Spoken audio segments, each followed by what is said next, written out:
사연을 보내는 40대 여성입니다. 저는 매일 아침 집 근처 숲길을 산책해요. 산책하면서 계절의 변화를 느끼고 다양한 꽃과 나무를 보게 되는데 가만히 보니까 꽃마다 아름다움을 뽐내는 시기가 다 다르더라고요. 이렇게 꽃마다 꽃을 피우는 시기가 다른 것처럼 우리 인생에서 꽃 피우는 시기도 다 다른 것 같습니다. 누군가는 젊은 시절이 가장 행복했고 또 다른 누군가는 60살, 70살이 돼서야 인생의 황금기를 맞이하는 것 같아요. 혹시 여러분의 인생의 꽃은 이미 피었나요? 아니면 아직인가요? 저는 지금이 제 인생의 꽃이 피는 시기인 것 같습니다. 요새는 하루하루가 그 어느 때보다 소중하고 행복하거든요. 그러나 저는 원래 행복하지 않았습니다. 오늘은 제 행복의 꽃을 피우기 전까지 겪었던 일들을 여러분께 이야기해 볼까 해요. 저에게는 2살 터울의 자녀가 있고 시어머니를 모시고 살며 시어머니와 함께 반찬 가게를 운영하고 있습니다. 사실 시어머니는 처음에 저를 아주 싫어했어요. 유난히도 무더웠던 10년 전의 여름날, 저는 결혼 후 처음으로 시댁에 인사드리러 갔습니다. 그곳엔 시어머니와 저보다 3살 많은 손위 신우가 있었는데요. 나는 너가 하나부터 10까지 마음에 다 들지 않는다. 그래도 우리 순철이가 너 없으면 못 살겠다고 하니까 어쩔 수 없이 허락한 거야. 그러니 앞으로 살면서 나에게 며느리나 가족으로 인정받을 생각은 꿈에도 하지 말아라. 대쪽 같은 우리 엄마 성격에 널 쫓아내지 않고 결혼시킨 것만으로도 감사하게 생각해. 솔직히 너가 인물이 뛰어나기를 하니 아니면 순철이처럼 좋은 회사에 다니기를 했니?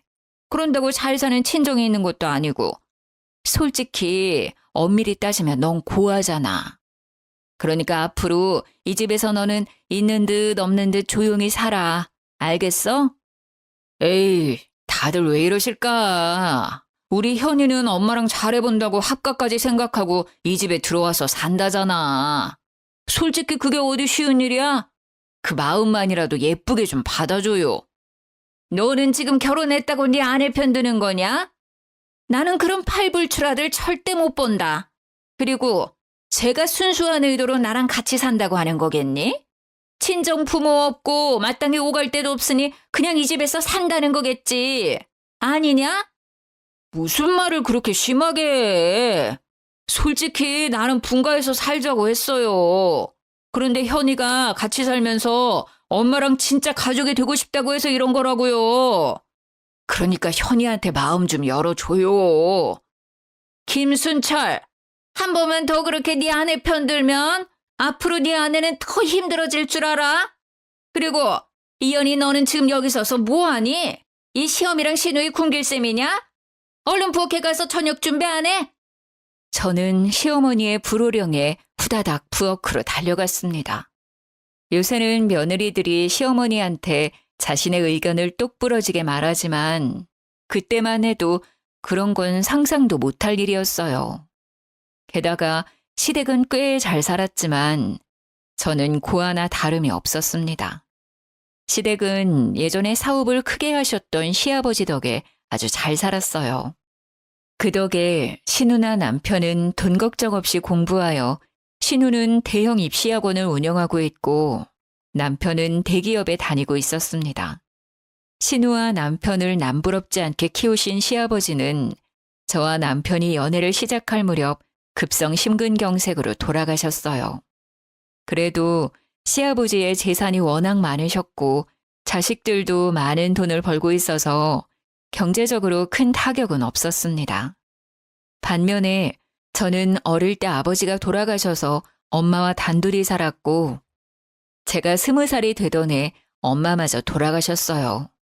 평생을 일만 하시며 사시던 엄마에게 간경화가 와서 간이식을 해야 하는데 유일한 가족인 제 간은 조건에 맞지 않았습니다. 게다가 돈도 없고 어디에 도움도 청할 곳이 없어서 수술을 시도조차 하지 못한 채 엄마를 보내드려야만 했어요. 그렇게 저는 세상에 혼자가 되었답니다. 이렇게 집안 차이가 났기에 시어머니와 신우는 저를 아주 못마땅히 생각했어요. 그러나 저는 시어머니의 마음을 돌리기 위해 겁도 없이 시댁에 들어가서 살겠다고 했습니다. 어차피 제게는 친정도 없으니까요. 시댁에 처음으로 입성한 날 시모와 신우에게 싫은 소리를 잔뜩 듣고 기가 푹 죽어 음식을 차렸습니다. 저도 같이 밥을 먹으려고 식탁에 앉자 시모는 버럭 화를 내셨어요. 아까 내가 한 말 못 들었니? 난 너를 가족으로 생각하지 않는다고 했다. 그 말은 너랑 같이 밥도 먹지 않겠다는 뜻이야. 너는 우리가 밥 먹을 동안 잔심부름하다가 나중에 먹어라. 어떻게 며느리가 첫날부터 같이 겸상을 할 생각을 해? 생각이 있는 건지 없는 건지.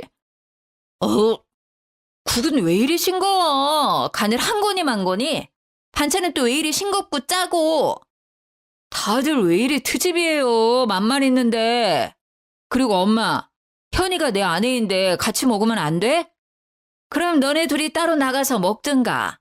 나는 아직 쟤를 가족으로 받아들이지 못하겠다. 남편은 저를 도와주려고 했지만 그럴수록 시어머니는 더욱 저를 못마땅히 여기셨습니다. 신우 역시 제가 한 음식 하나하나를 트집 잡으며 어떻게든 구박하려고 했어요. 이렇게 저의 눈물겨운 시집살이가 시작되었습니다. 시어머니는 여기에 종종 올라오는 사연들처럼 저를 괴롭히거나 억지를 부리시지는 않았어요. 다만 저를 없는 사람 취급했습니다. 제가 해야 하는 집안일이나 시간에 맞춰 식사 준비를 안 하면 호되게 혼내시기는 했지만 그래도 일을 다 하면 제가 무엇을 하든 신경 쓰지 않으셨어요. 그러나 근처에 살며 매일 반찬 가지러 오는 신우가 저를 힘들게 했습니다. 시댁에 들어와서 산 지 2달 정도 지났으려나요? 그날도 학원에 출근하기 전인 오전 시간에 우리 집에 왔습니다. 옳게 이리 와봐. 창틀에 먼지 좀 봐. 도대체 청소하는 거야 마는 거야. 이 먼지를 다 우리 엄마가 먹고 내 동생이 먹는다고. 아니 너가 나가서 일하는 것도 아니고 고작 집안일 하는데 청소 안 해도 제대로 못하면 어떡해?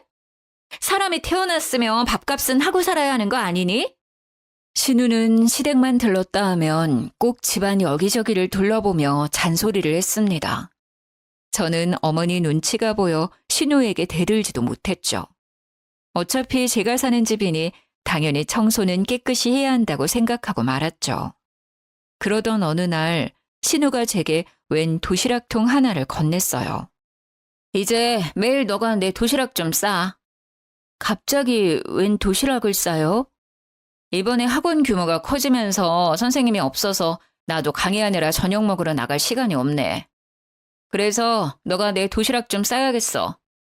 사실 시어머니가 갓 지은 밥만 드시고 반찬이나 국도 냉장고에 한번 들어갔다 나오면 드시지를 않으셔서 끼니마다 새로운 밥과 반찬을 해야만 했습니다.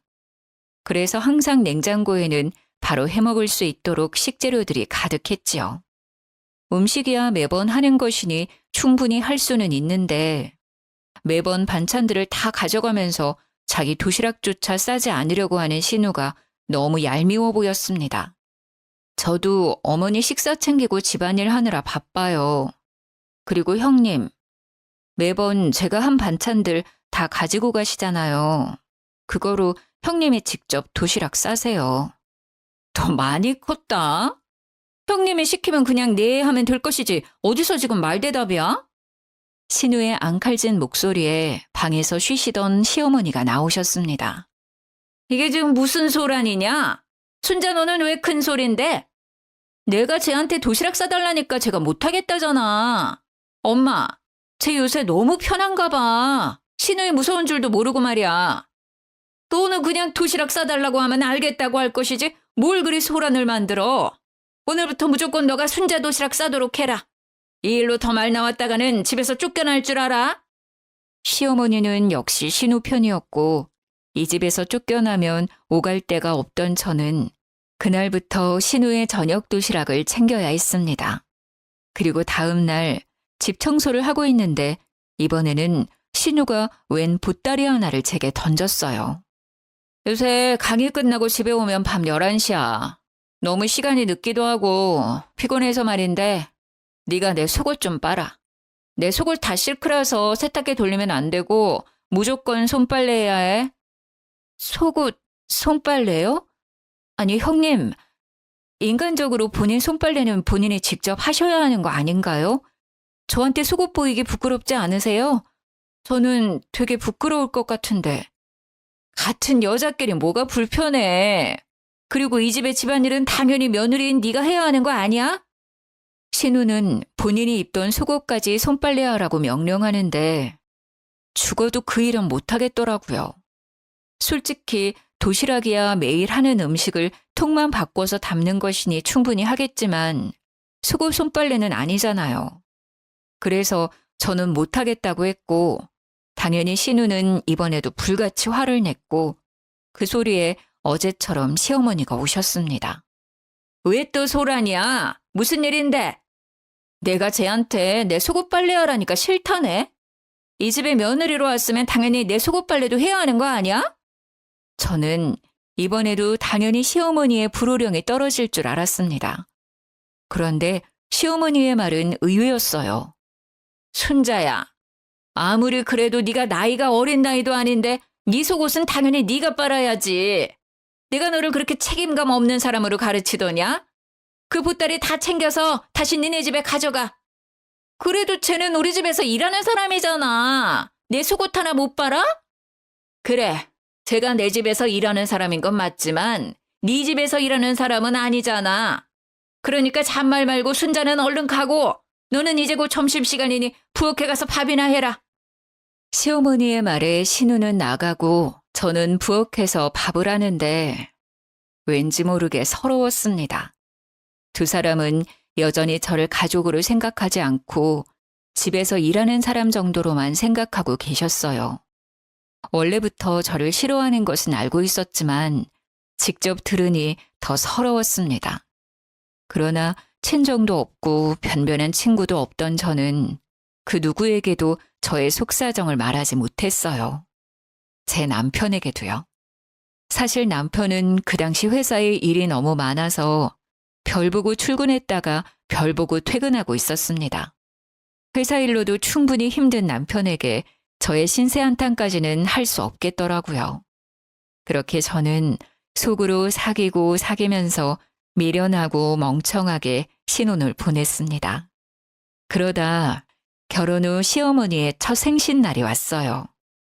시어머니는 인정해 주시지 않았지만 그래도 며느리인데 잘 차려야겠다는 생각에 새벽부터 일어나 시어머니가 평소에 잘 드시던 음식들을 한 상 차렸습니다. 그런데 원래 시어머니 생신이라고 학원도 하루 쉬고 온다던 신우는 코빼기도 비치지 않고 제 전화도 받지 않더라고요. 게다가 남편은 회사에 갑자기 문제가 생겨서 철야 근무를 해야 한다고 했습니다. 결국 시어머니의 생신상에는 시어머니 혼자 앉게 되었어요. 생일인데 자식들 하나 없이 너만 있구나. 혼자 먹기 쓸쓸한데 너도 같이 먹자. 네? 저도 여기 같이 앉아도 돼요? 무슨 같은 말을 두 번씩이나 하게 만드니? 이제 너도 같이 먹자고. 저는 시어머니의 말에 뛸 듯이 기뻤습니다. 사실 그 당시 저는 시어머니가 호환 마마보다 무서웠지만 그래도 가족으로 인정받고 싶었어요. 그런 시어머니가 처음으로 같이 밥을 먹자고 하시니 드디어 제 노력이 인정받은 것 같은 생각이 들었습니다. 그날은 시어머니는 쓸쓸했을지 모르겠지만 저는 참으로 기쁜 날이었네요. 그 뒤로는 시어머니가 조금씩 말을 걸어주시기 시작했고 저는 마음이 편해져서인지 임신을 하게 되었어요. 임신하니 시어머니가 집안일을 많이 시키진 않았습니다. 하지만 식사 준비는 계속해야만 했는데요. 입덧을 시작하면서 입맛이 이상하게 변하고 밥 냄새조차도 맡지 못하겠더라고요. 제대로 먹지를 못하니 기운이 없었고 그러던 어느 날은 남편 출근한 뒤로 아예 일어나지를 못했습니다. 세상에, 아직도 누워있으면 어떡해? 밥 준비 안 해? 지금 입덧이 너무 심해서 어지러워서 도무지 못 일어나겠어요. 오늘 하루만 대충 짜장면 같은 거 시켜 드시면 안 될까요? 짜장면 같은 소리 안 해. 나는 말이다. 순자랑 순철이 임신했을 때 그렇게 입덧을 했어도 시어른들 식사 한 번도 빼놓은 적이 없었어. 그깟 임신 한 번 했다고 유세 떠는 거야? 어른을 모시고 사는 거면 네 아픈 것쯤은 참고 숨길 줄도 알아야지. 애가 어쩜 저렇게 생각이 없어, 생각이. 얼른 일어나서 밥 안 해? 언제까지 누워만 있을 거야? 결국 저는 시어머니의 불호령에 입덧으로 헛구역질을 하면서 반찬과 국을 끓여 점심상을 차려야만 했습니다. 그런데 입덧을 하니 제대로 간을 맞추지 못했고 결국 시어머니한테 또 한 소리를 들었어요. 국은 왜 이리 짜? 반찬들은 또 왜 이리 싱겁고 밥은 이게 뭐니? 죄송해요. 입덧해서 그런지 간을 못 맞추겠어요. 네가 지금 이 집에 들어온 지가 벌써 2년째인데 입덧 좀 한다고 간을 이렇게 못 맞춰? 이제는 간을 보지 않고도 음식을 만들 수 있도록 해라. 제가 무슨 장금이도 아니고 간을 보지 않고 어떻게 음식을 만들어낸답니까? 그러나 시어머니는 저의 이런 속도 모르고 음식이 간에 맞지 않으면 크게 혼을 내셨어요. 그래도 다른 집안일은 시어머니가 다 해주셨는데 신우는 그게 정말 싫었나 봅니다. 하루는 제가 설거지를 하는 대신 시모는 거실을 청소하고 있었는데 그때 신우가 온 거예요. 엄마가 청소하는 거야? 야, 너 지금 임신했다고 감히 시어머니한테 집안일을 시켜? 미쳤어? 순자야, 그냥 둬라. 내가 운동할 겸 해서 청소하는 거야. 현이도 지금 설거지하느라 바쁘잖니. 집에 일하는 사람이 있는데 엄마가 왜 집안일을 해? 제가 설거지 다 하고 청소하면 되지. 신우는 크게 화를 내며 내 머리채라도 잡을 기세였지만 시모가 막아주셔서 다행히 큰 화는 면했습니다. 그 뒤로도 저만 보면 신우짓을 하려 했지만 그럴 때마다 어머님이 화내는 형님을 뜯어 말렸어요.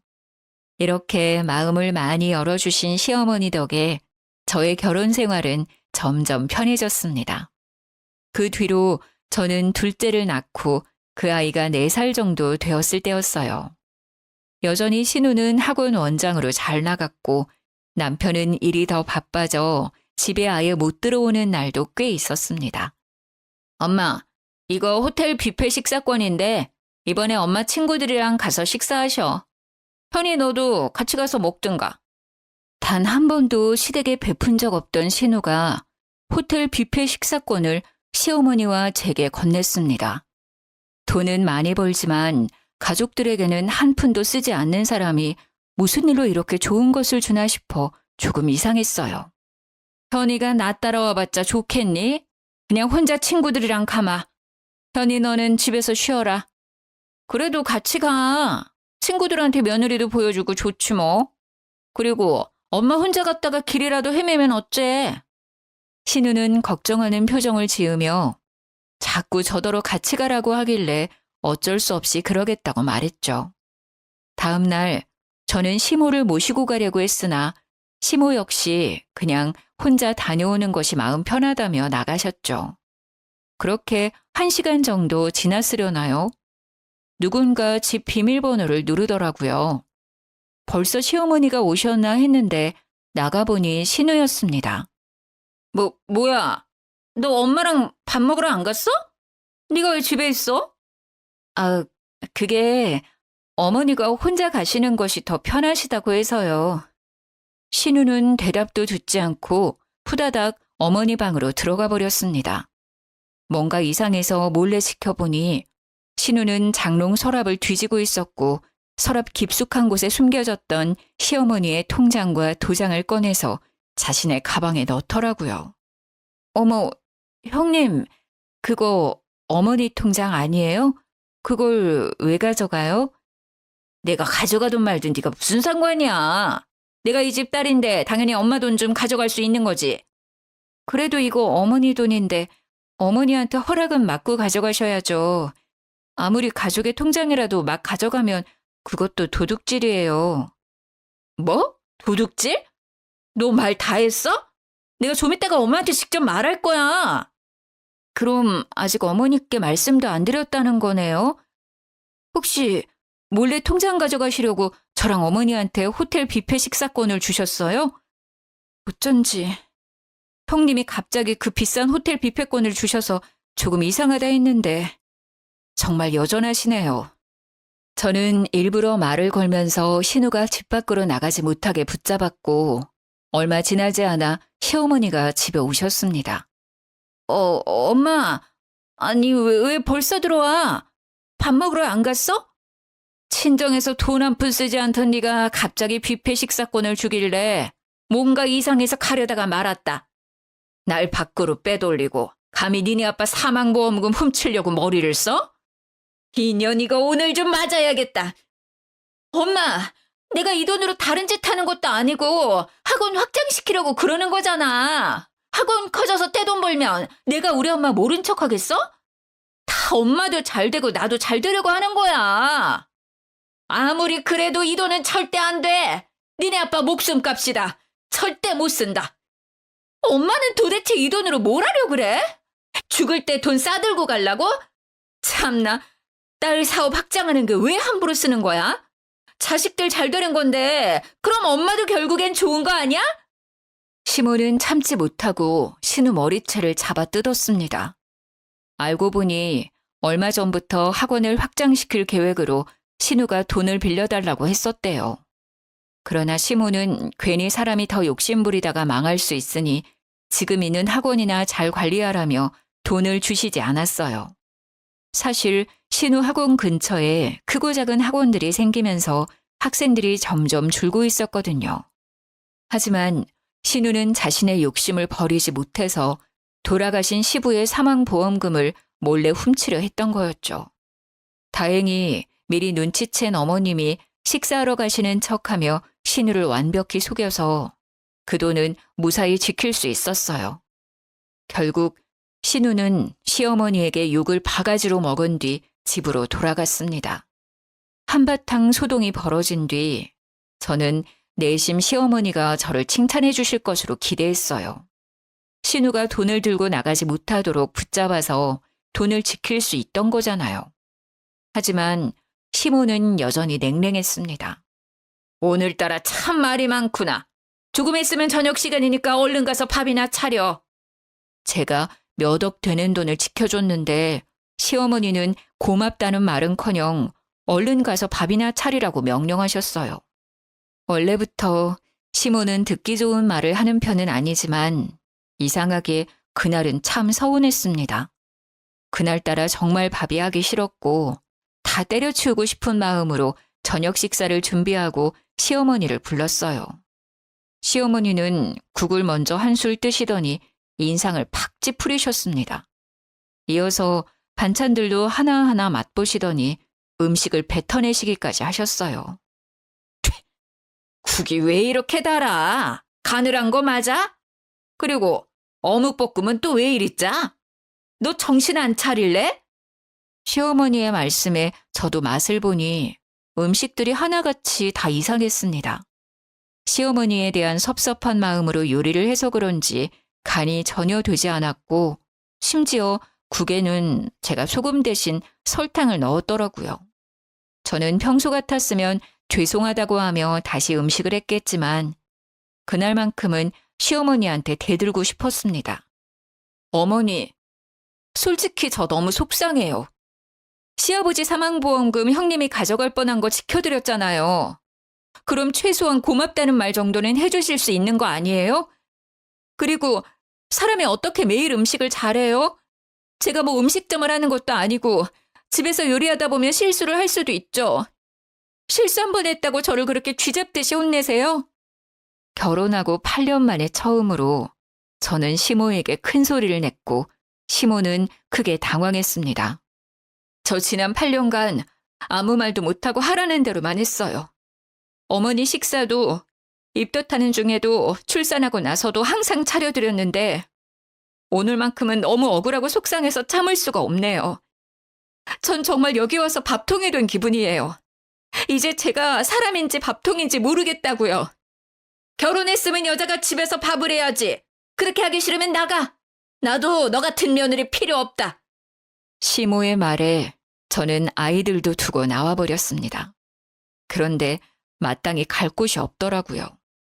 친정이 있었다면 친정집에 가서 하소연이라도 하겠지만 부모님은 두 분 다 돌아가셨고 연락하고 있는 지인들도 없었거든요. 그냥 아무 생각 없이 길거리를 헤매다가 정신 차려보니 남편 회사 앞이었고 그곳에서 남편이 퇴근하기만을 기다렸어요. 야근을 끝낸 남편은 밤 11시가 되어서야 모습을 드러냈습니다. 이 시간에 왜 여기 있어? 표정은 또 왜 그래? 울었어? 여보, 나 너무 속상해. 나 그동안 정말 참고만 살았는데 오늘은 정말 못 참겠어. 남편의 얼굴을 보니 서러움이 복받쳐오고 눈물이 막 쏟아졌습니다. 저는 남편에게 오늘 있었던 일이며 그동안 시어머니께 느꼈던 서운한 감정까지 다 이야기했어요. 나는 당신이 그동안 아무 말 없이 있길래 괜찮은 줄로만 알았어. 이렇게까지 힘들었으면 말하지 그랬어. 매일 새벽에 나가서 밤늦게 들어오는 당신한테 내가 어떻게 말해. 얼굴 볼 시간도 없는데. 남편은 오는 저의 손을 잡고 집으로 향했습니다. 집에 가니 시어머니가 거실에서 팔짱을 끼고 앉아 계셨어요. 못난 것들. 나는 네가 이 집이라도 나가는 줄 알았는데 간 곳이 고작 남편 회사냐? 밖에서 일하는 사람 신경 쓰이게 그게 뭐 하는 짓이냐? 엄마도 그만하세요. 자그마치 8년이에요. 이제 현이를 가족으로 며느리로 받아들일 때도 됐잖아요. 지금이 여미 앞에서 네 아내 편드는 거야? 자식 새끼들 키워봤자 다 소용없어. 하나는 지일하게 바빠서 엄마 돈이나 떼어먹을 생각이나 하고 다른 하나는 아내 힘든 것만 알고 지엠이 힘든 것은 하나도 모르고. 솔직히 엄마가 그동안 현이를 괴롭혔잖아요. 평일에도 주말에도 쉴 새 없이 부엌일 시키고 말 한마디라도 좀 좋게 해주면 안 돼? 오늘도 그래. 누나가 아버지 사망보험금 가지고 가려는 거 현이가 막았다면서요. 그러면 말이라도 고맙다고 이야기해 줄 수 있는 거 아니야? 그런데 바로 밥이나 하라 그러고 음식 간이 안 됐다고 구박이나 하고. 그러니 이 사람이 얼마나 속상하고 화가 났겠어. 그래.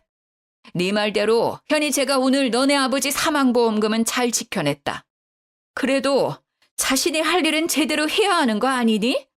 자기 할 일을 제대로 못했으면 혼나야지.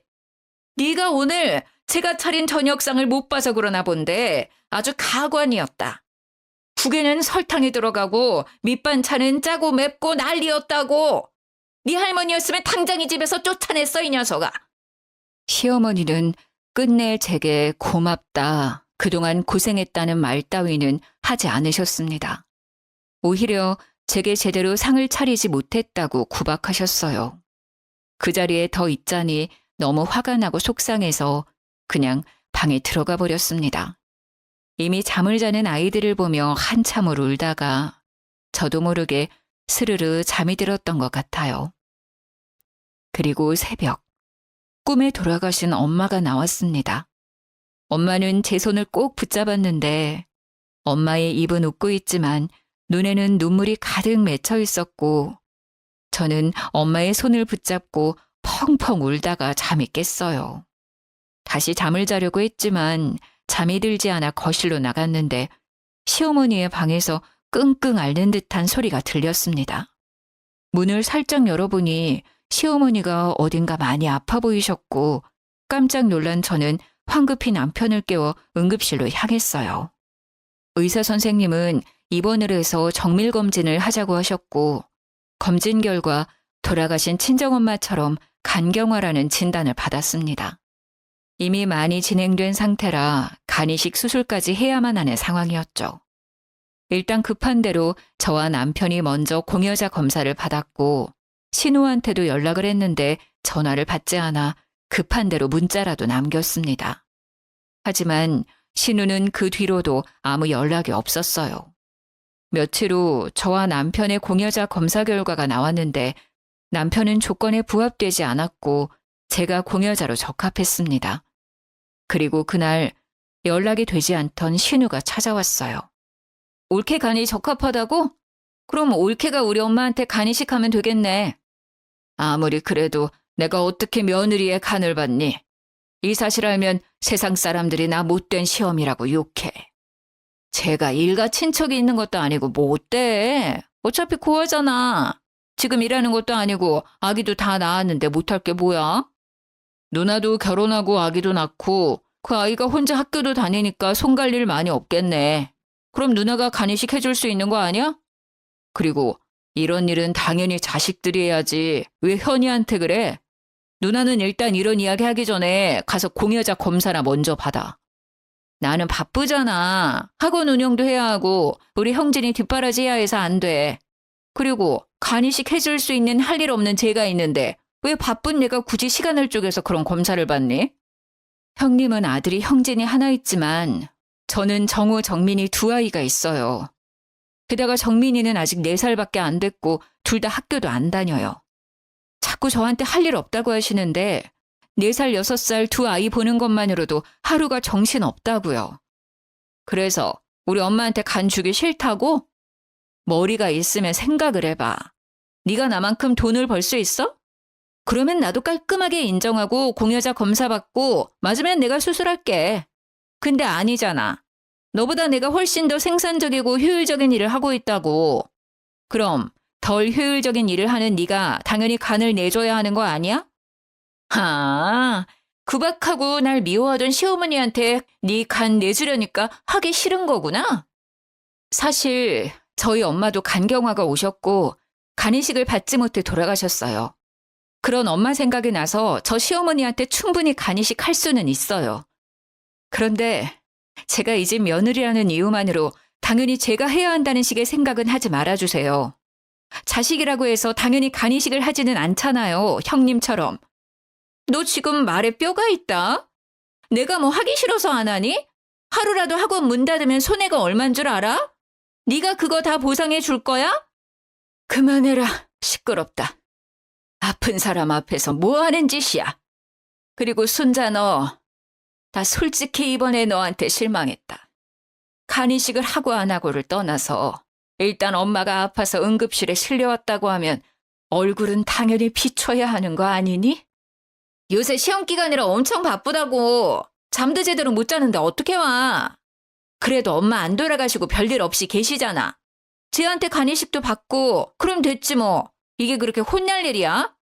엄마 입에서 실망이라는 단어를 들을 일이냐고. 뭐라고? 이 인연이 내가 지금 기가 막혀서 말이 다 안 나오는구나. 꼴 보기 싫으니까 너 당장 나가. 엄마, 지금 나를 쫓아내는 거야? 엄마 말대로 나 나갈게. 잘 됐네. 안 그래도 시험 기간이라 바쁜데 가서 일이나 하면 되겠어. 신우는 그렇게 나가버렸고 그 뒤로 연락이 되지 않았습니다. 그리고 저는 엄마에게도 드리지 못했던 제 간을 시어머니한테 드리게 되었어요. 간이식 수술을 앞두고 돌아가신 엄마 생각에 마음이 아팠지만 그래도 좋은 마음으로 수술대에 올랐습니다. 다행히 수술은 무사히 잘 끝났고 저와 시어머니의 회복도 생각보다 빨랐어요. 퇴원하고 집에 온 날 시어머니는 저를 큰 방으로 부르셨어요. 제 손을 꼭 붙잡으며 말하셨죠. 현이야, 그동안 내가 너한테 모질게 굴었지? 정말 미안했다. 내가 사실은 말주변도 없고 남편이 저 세상에 간 뒤로는 우울증이 아주 심하게 왔어. 그나마 내가 의지할 곳은 우리 아들뿐이었는데 그런 아들이 너에게 푹 빠져서 헤어나오질 못하니 질투가 나기도 하고 너가 밉더구나. 그래서 너에게 더 곁을 주지 않았어. 그래도 도망가지 않고 내 옆에서 말없이 있어줘서 정말 고맙다. 내 자식들도 못한 이식을 다 해주고 말이야. 이제 너를 친딸처럼 생각하며 못살게 굴었던 것들 평생 갚으며 살아야겠구나.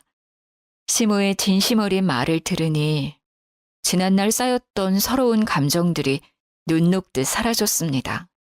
그 뒤로는 서로에게 마음을 활짝 열고 잘 지냈어요. 그러던 어느 날 시모에게 좋은 일이 생겼습니다. 예전에 시아버지가 젊으실 적 사놓은 땅이 있었는데 시아버지가 돌아가시며 그 땅의 주인이 시어머니가 되었거든요. 그런데 이번에 그곳이 재개발되면서 땅값이 엄청 뛴 거예요.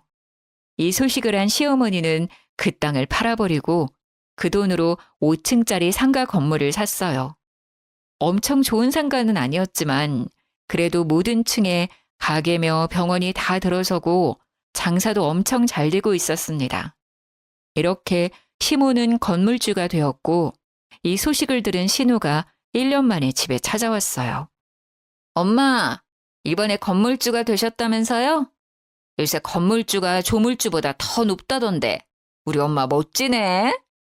보니까 거기 그래도 꽤 장사 잘 돼서 월세만 받아도 먹고 살겠던데요? 참나, 너는 집에 1년 만에 찾아와서는 한다는 이야기가 그거냐? 너 여기 온 목적이 뭐야? 콩고물 기대하고 온 거냐? 너한테 줄 돈 따위는 없어. 이제 우리 엄마 돈도 잘 버는데 하나뿐인 딸은 살기가 참 힘드네. 요새 우리 학원 옆에 학원들이 자꾸 들어와서는 우리 선생님들을 다 데리고 가버리네. 학원에 수업해줄 강사들이 없으니까 학생들도 점점 줄고 너무 힘들어. 그래서 말인데 나 돈 좀 주면 안 될까? 요새 애가 커가면서 돈 들어갈 곳은 많은데 경기가 어려워서 남편도 벌이도 시원찮고 나도 지금 학원 문 닫아야 할 판이라 너무 힘들어. 엄마, 나 좀 도와줘요. 이 썩을년아, 너는 내가 돈줄로밖에 안 보여? 네가 필요할 때만 와? 너 엄마 아플 동안 뭐하고 있었어? 어떻게 얼굴 한번 비치지를 않다가 오랜만에 와서 한다는 이야기가 돈? 내가 그 돈 줄 것 같아? 그동안 나도 학원 일하느라 정말 바빴어. 내가 뭐 놀고 먹느라 그랬어? 나도 쟤처럼 집에서 놀고 먹으면 맨날 올 수 있어. 그런데 나도 먹고 사느라 바쁘잖아. 우리 아이 뒷바라지도 해야 하고 그래서 그런 거지. 너만 돈 버냐? 너만 애 낳았어? 하여튼 끝까지 지 생각만 하고 남들 생각은 눈꼽만큼도 없지. 어떻게 내 뱃속에서 너 같은 애가 나왔는지. 난 이제 너 딸로 생각 안 한다. 이제 내 딸은 오로지 현이뿐이다. 너는 이제부터 남남이야. 지난 1년간 연락 없이도 잘 지낸 것처럼 앞으로도 우리 쭉 그러고 살자. 알겠어? 우리 엄마 내가 그동안 안 와서 서운해서 그래? 앞으로 자주 올게요. 그러니까 나 돈 좀. 썩 꺼지지 못해? 나가! 그렇게 신우는 쫓겨났고 시어머니는 제게 잠시 할 말이 있다고 자리에 앉아보라고 하셨어요. 얘야, 지금부터 내가 하는 말은 너가 딸 같아서 하는 말이니 잘 생각해보렴. 이번에 내가 산 상가 1층이 지금 공실인데 거기서 반찬 가게 하나 내보지 않을래? 제가 반찬 가게를요? 제가 그런 걸 어떻게 해요? 전 계속 전업주부로만 살았는걸요? 너가 그냥 집에서 놀고 먹었니? 매일 음식 했잖아. 그게 어디 쉬운 일이야? 그리고 나 입맛이 까다로운 사람이라 어지간한 음식점 음식들은 다 입에 맞지 않는데 너의 음식은 맛있더구나. 나는 너가 결혼하고 나서 처음으로 내 생일상을 차려준 이후부터 너가 반찬 가게를 열었으면 했었단다. 그런데 요새 같은 시대에 그저 그런 음식 솜씨로 반찬 가게 열면 성공하기 힘들잖니. 그래서 일부러 너한테 음식에 대해서는 아주 모질게 대했던 거야. 그동안 입덧해도 지독하게 음식을 만들도록 시켰던 건 제 손맛이 좋아서였다는 걸 처음 들었는데요. 어머니는 제가 반찬 가게로 성공했으면 하는 마음으로 1년 365일 내내 제게 그래도 독하게 음식을 시켰던 거였죠. 하지만 집에서만 음식을 만들던 제가 막상 반찬을 만들어 팔 생각을 하니 차마 용기가 나지 않았습니다. 아무리 그래도 그건 못하겠어요. 저는 그렇게 장사할 만한 실력은 아닌 것 같아요. 아니야. 너 정도 실력이면 충분히 가게 내볼 만해. 너가 내 상가에서 반찬 가게를 낸다고만 하면 임대료 월세 같은 것 1원 한 푼도 받지 않을 테니까 한번 시작이나 해보렴. 지금이야 아이들이 아직 어리지만 언젠가 아이들도 커서 분가를 할 테고 그럼 너도 네 삶을 살아야 하지 않겠어? 결국 저는 시어머니의 말대로 반찬 가게를 차렸습니다. 솔직히 가게를 오픈하면서도 제 반찬이 팔리면 뭐 얼마나 팔리겠나 하는 생각이 들었지만 시어머니의 입맛은 정확했는지 생각보다 장사가 정말 잘 되었어요. 그러던 어느 날 시어머니는 몸이 안 좋아서 집에서 쉬고 계셨고 저 혼자 반찬 가게에 있는데 신우가 대낮부터 술에 취해 깽판을 부리러 왔습니다. 야, 여기 반찬 가게가 그렇게 잘 된다면서? 우리 엄마 돈으로 반찬 가게 하니까 좋냐? 부모도 없는 니년이 뭐라도 된 것 같아? 이 여우 같은 년. 순철이도 꼬시더니 우리 엄마도 꼬셔서 나도 못 받은 상가를 받아? 묻지마! 대낮부터 무슨 술을 이렇게 많이 드셨어요? 당장 나가세요. 지금 영업 중인 거 안 보여요? 신우는 아침부터 공들여 만든 반찬을 다 뒤집어 엎었습니다. 힘껏 막아섰지만 술에 취해 제정신이 아닌 사람을 말리기에는 역부족이었어요. 지나가던 사람들까지 난리치는 신우를 뜯어 말렸지만 그러면 그럴수록 더 거세게 반항했습니다. 결국 경찰을 불러 진압하게 했고 다신 얼굴 볼 일이 없었지요. 그러다 최근에 우연히 소식을 듣게 되었는데 신우가 운영하던 학원이 폐원했다고 합니다.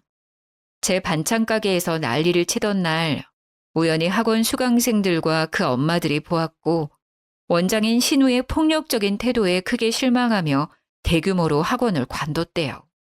학생들도 없고 강사들도 없으니 당연히 학원은 문을 닫을 수밖에 없었겠죠. 신우에게 이혼을 요구하고 있다고 합니다. 사실 평소에도 사이가 좋지 않았어요. 워낙 신우가 천상천하 유아 독존으로 자기 잘난 맛에 살아서 항상 성격을 맞춰주며 살았거든요. 그런데 학원까지 망하니 사이가 더 나빠져 이혼을 요구하고 있지만 신우가 절대 합의 이혼해주지 않겠다고 버티고 있다네요. 반면에 저는 제 입으로 말하기는 조금 부끄럽지만 시어머니한테 간이식을 해준 효부가 운영하는 반찬 가게라고 소문이 퍼져서 동네 어르신들의 칭찬이 자자했고 이 때문인지 우리 가게는 아주 잘 되고 있습니다. 남편과 시어머니는 제게 돈도 잘 벌고 시어머니의 목숨도 살려준 사람이라며 엄청 잘해주고 있어요. 요새는 정말 제 인생에서 이렇게 좋은 날이 있었나 싶을 정도로 너무 행복합니다. 힘들고 외롭고 모든 것을 다 포기하고 싶을 때도 있었지만 그래도 살다 보니 사라지고 버티다 보니 제 인생의 꽃 같은 시기가 오기도 하네요. 마지막으로 혹시라도 힘든 길을 걷고 계시는 분이 있다면 제 이야기를 듣고 힘을 내셔서 꼭 여러분들의 꽃을 피워내셨으면 좋겠습니다. 지금까지 저의 이야기 들어주셔서 감사해요. 행복한 하루 보내세요.